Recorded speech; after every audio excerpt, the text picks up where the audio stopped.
Assalamualaikum warahmatullahi wabarakatuh. Selamat pagi dan salam sejahtera untuk kita semua. Hari ini kami dari kelompok C akan mempresentasikan tentang Accounting for Lesser Perspective. Sebelum itu, izinkan kami memperkenalkan diri terlebih dahulu. Perkenalkan, saya Reri Serarin dengan NPM akhir 133. Dan saya Ahmad Syaifuddin Zuri dengan NPM akhir 146. Perkenalkan, nama saya Nadina Salsabila dengan NPM akhir 205. Perkenalkan, saya Trisha Leandri Saragi dengan MM akhir 220. Di sini selanjutnya saya akan menjelaskan tentang klasifikasi sewa oleh pemberi sewa.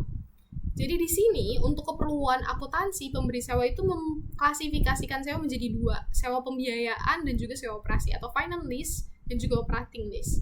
Nah, suatu sewa itu dikategorikan sebagai sewa pembiayaan atau finance lease jika tidak dapat dibatalkan dan memenuhi setidaknya satu dari 5 kriteria berikut.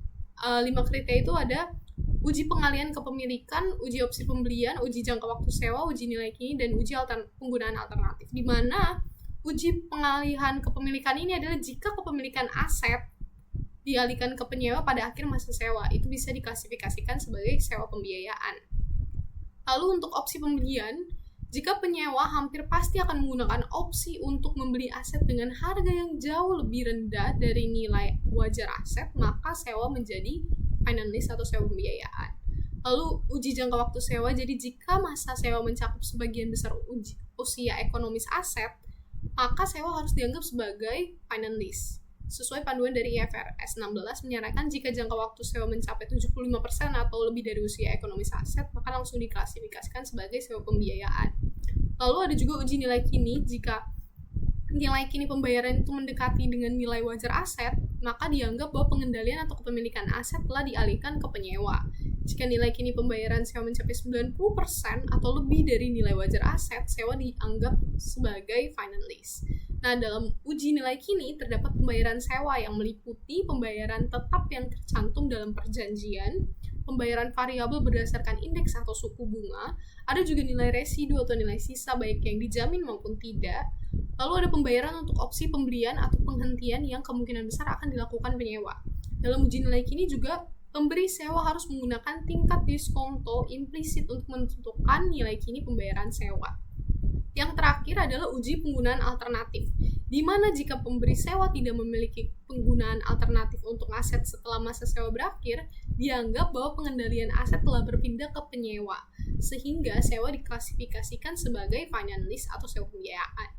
Jadi, semua sewa yang tidak memenuhi salah satu dari 5 kriteria ini dikategorikan sebagai operating lease atau sewa operasi. Jadi, 5 kategori tadi yang sudah dijelaskan itu jika memenuhi salah satunya akan disebut sebagai finance lease, tetapi jika tidak memenuhi kategori ini berarti akan kita langsung klasifikasikan sebagai sewa operasi.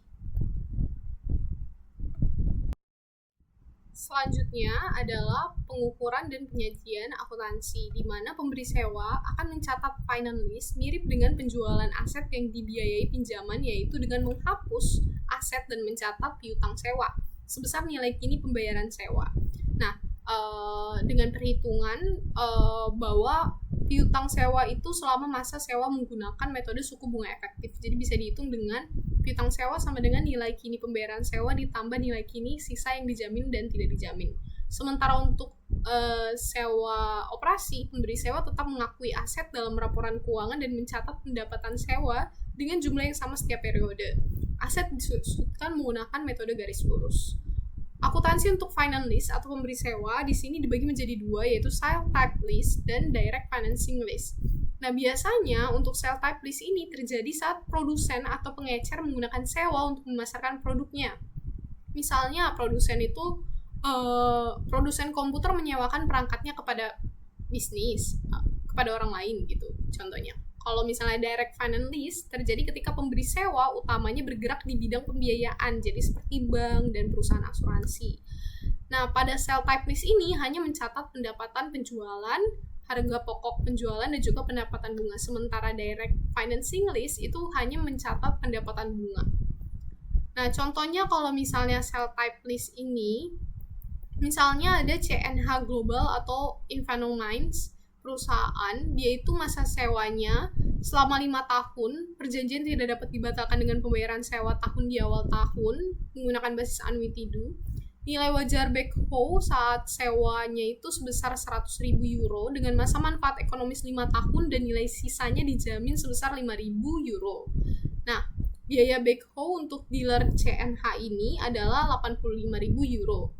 Tidak ada opsi perpanjangan sewa dan backhoe kembali ke CNH setelah sewa berakhir. Pembayaran sewa dapat dipastikan.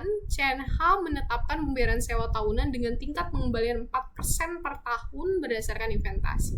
Nah, perhitungan pembayaran sewa ini didasarkan pada pengembalian yang dibutuhkan untuk menutupi investasi CNH. Jika ada nilai sisa, pembayaran sewa akan lebih rendah karena pemberi sewa tidak perlu menutupi seluruh biaya aset dari pembayaran sewa.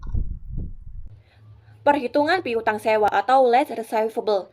Jadi pada gambar ini perhitungan lease receivable dilakukan dengan menjumlahkan nilai sekarang dari pembayaran sewa dan nilai residu yang dijamin. Nilai sekarang dari pembayaran sewa adalah sebesar 95.890,35 euro dan nilai sekarang dari nilai residu adalah sebesar 4.109,65 euro sehingga total menjadi 100.000 euro. Dan pada tanggal 1 Januari 2022, CNH mencatat jurnal transaksi untuk mengetahui piutang sewa sebesar 1.000 euro, mencatat harga pokok penjualan sebesar 85 euro, dan menghapus aset yang disewakan yang sebelumnya termasuk dalam persediaan CNH. Dan jurnal ini mencatat pendapatan penjualan sebesar 100.000 euro dan mengurangi persediaan sebesar 85 euro.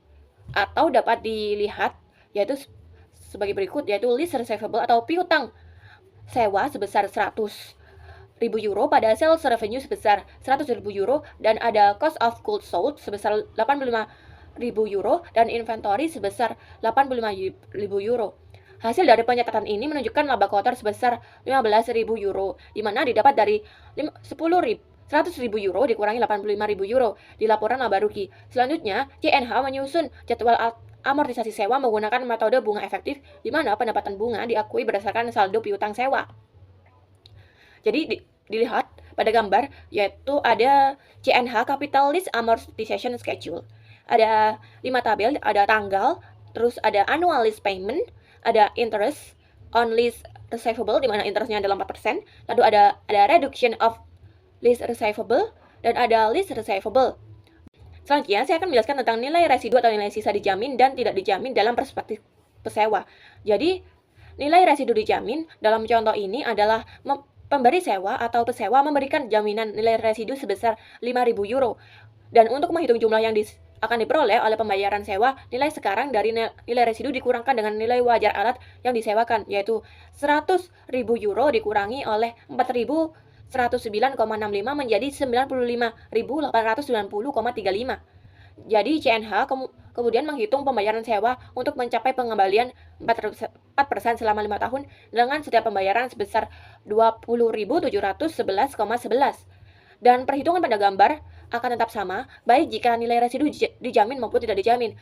Dan perjanjian sewa antara CNH dan Ivanhoe dicatat sebagai sales type lease atau sewa jenis penjualan. Oleh karena itu, CNH mencatat pendapatan penjualan dan harga pokok terakhir pada saat dimulainya masa sewa.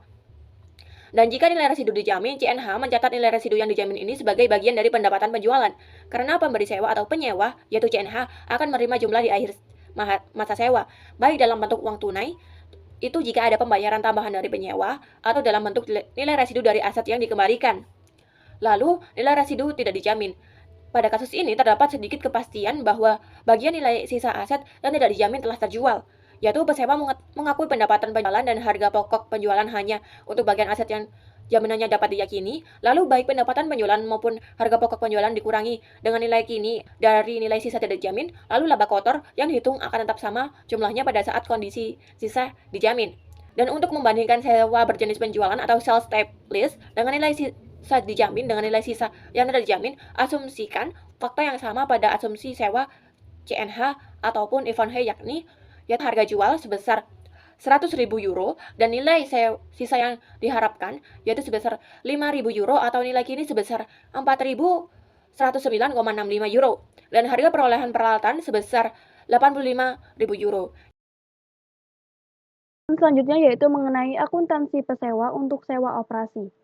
Jadi data berikut berkaitan dengan perjanjian sewa antara Hathaway Disposal Ltd dan MNS untuk penggunaan salah satu standar cardboard compactors milik Hathaway. Informasi yang relevan dengan perjanjian sewa ini yaitu sebagai berikut. Yang pertama, masa sewa 3 tahun dengan perjanjian sewa bersifat tidak dapat dibatalkan.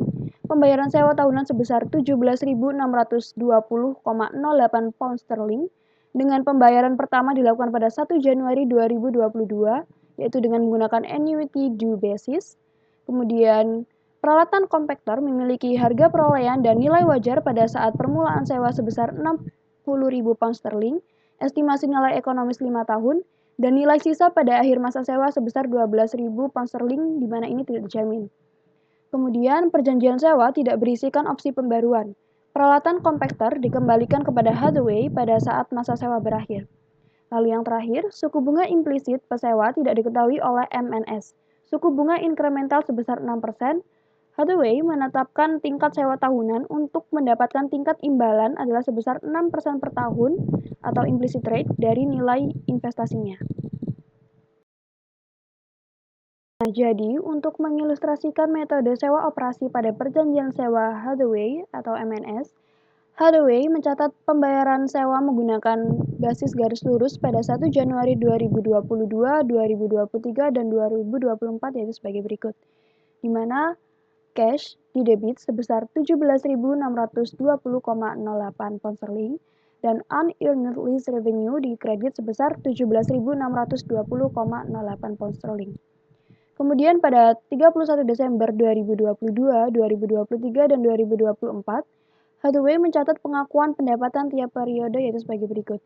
Di mana unearned lease revenue didebit sebesar 17.620,08 pound sterling dan lease revenue dikredit sebesar 17.620,08 pound sterling.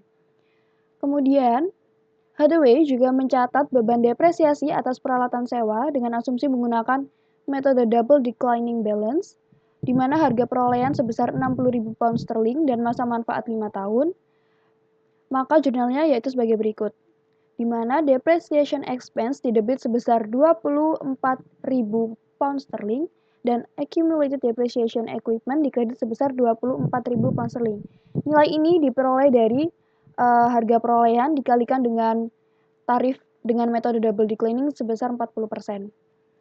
Hathaway mencatat biaya lain yang berkaitan dengan perjanjian sewa seperti asuransi, pemeliharaan, dan pajak dalam periode terjadinya beban tersebut. Specialist accounting problems. Jadi fitur-fitur pengaturan sewa guna usaha yang menyebabkan masalah-masalah akuntansi yang unik adalah yang pertama ada penyesuaian sewa lainnya, kemudian yang kedua ada penyajian, pengungkapan, dan analisis. Penyesuaian sewa tambahan yang mempengaruhi pengukuran aset dan liabilitas sewa terkait dengan hal-hal berikut ini. Yang pertama ada biaya eksekusi, pembayaran di muka dan insentif sewa, kemudian biaya langsung awal. Jadi dari biaya eksekusi adalah biaya normal yang terkait dengan kepemilikan aset sewaan seperti asuransi properti dan pajak properti. Akuntan untuk biaya eksekusi tergantung pada bagaimana sewa guna usaha disusun, yaitu apakah sewa guna usaha tersebut merupakan sewa bruto atau sewa neto. Dalam sewa kotor, pembayaran kepada lessor ditetapkan sebagai bagian dari pembayaran sewa dalam kontrak. Dalam sewa guna usaha neto, penyewa guna usaha melakukan pembayaran variabel kepada pihak ketiga atau kepada lessor secara langsung untuk biaya eksekusi. Pembayaran di muka dan insentif sewa. Untuk semua sewa pada tanggal awal sewa, liabilitas merupakan titik awal untuk menentukan jumlah yang harus dicatat untuk aset hak guna pakai. Perusahaan menyesuaikan nilai aset hak guna usaha untuk setiap pembayaran di muka sewa, insentif sewa, dan langsung awal dan biaya yang terjadi sebelum atau pada tanggal awal masa sewa. Penyesuaian ini menentukan jumlah yang harus dilaporkan sebagai aset hak guna pada tanggal dimulainya sewa sebagai berikut. Yang pertama, pembayaran sewa dibayar di muka oleh penyewa akan menambah aset hak guna usaha. Yang kedua, pembayaran insentif sewa yang dilakukan oleh lessor kepada lessee mengurangi aset hak guna usaha. Yang ketiga, biaya langsung awal yang dikeluarkan oleh lese dibahas pada bagian berikutnya akan meningkatkan aset hak guna usaha. Kemudian ada biaya langsung awal. Biaya langsung awal adalah biaya tambahan dari suatu sewa guna usaha yang tidak akan timbul seandainya sewa tidak dilaksanakan. Biaya bukan eksternal untuk menyusun atau menegosiasikan sewa atau alokasi biaya hukum interval tidak dianggap sebagai biaya langsung awal. Ya, yang termasuk dari biaya awal langsung yaitu komisi, termasuk pembayaran kepada karyawan yang bertindak sebagai agen penjualan, kemudian biaya hukum yang timbul akibat pelaksanaan sewa, biaya penyiapan dokumen sewa yang dikeluarkan, kemudian pertimbangan yang dibayarkan untuk jaminan nilai sisa oleh pihak ketiga yang tidak terkait. Yang tidak termasuk yaitu gaji karyawan, biaya rekayasa internal, kemudian biaya hukum untuk layanan yang diberikan sebelum pelaksanaan sewa, kemudian menegosiasikan syarat dan ketentuan sewa, periklanan, penyusutan, dan biaya yang terkait dengan aset yang menganggur. Nah, itu tadi presentasi dari kelompok C tentang Accounting for Lease, Lessor of Perspective. Atas perhatiannya kami ucapkan terima kasih. Wassalamualaikum warahmatullahi wabarakatuh.